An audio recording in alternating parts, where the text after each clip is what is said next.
Let's start with an undeniable truth. The world has seen devastating impact of religion when it's placed above law and reason. Throughout history, wars have erupted, kingdoms have fallen, and lives have been lost, all in the name of faith.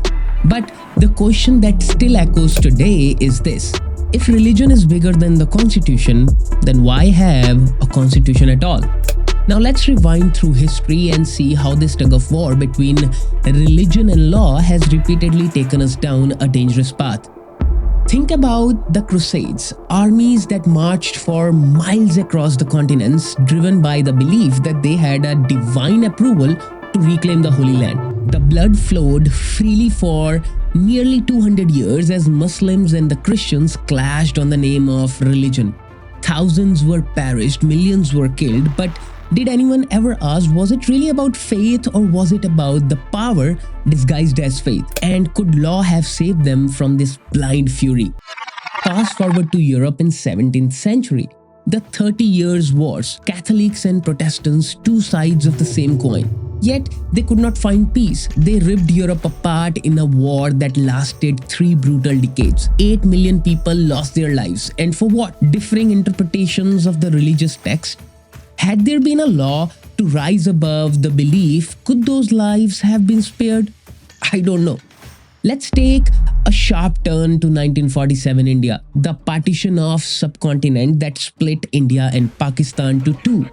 Overnight, millions were displaced, families were torn apart, and many million people died. Religion was the heart of this divide. Law, it seems nowhere to be found amidst this chaos. And I ask you again, where does the religion end and where does the law begin? Okay, I know this is some pretty heavy stuff. History can be a bit of roller coaster. Let's take a quick breather, and if you're finding this ride through time engaging, hit the like button. And while you're at it, subscribe, because trust me, this conversation is just getting started and you don't want to miss what's coming next.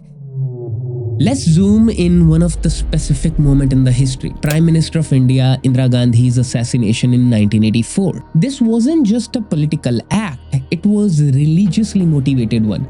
Her Sikh bodyguards, sworn to protect her and uphold the constitution, turned their guns on her. 30 bullets were fired into her body. Why? Vengeance. Operation Blue Star, where the Indian army under Mrs. Gandhi's order stormed the Golden Temple, the holiest Sikh shrine.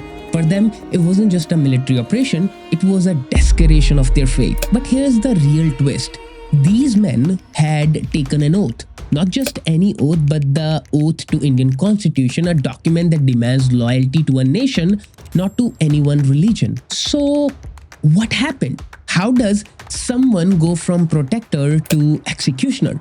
How does religious conviction overshadow the rule of law? This is the question we are left with. When religion takes the driver's seat, where does that leave the law? History has shown us again and again that the results are destructive.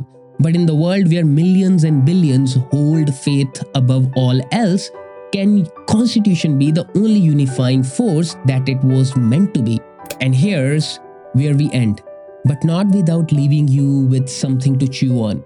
Is 3,000 years of war enough to prove that the religion cannot govern a diverse society? Next up, we'll take on another interesting debate. Should freedom of speech have limits? But for now, drop your thoughts and comments. Do you believe in the Constitution should always trump religion, or is there still room for faith in governance? And as I always say, stay away from danger of single story.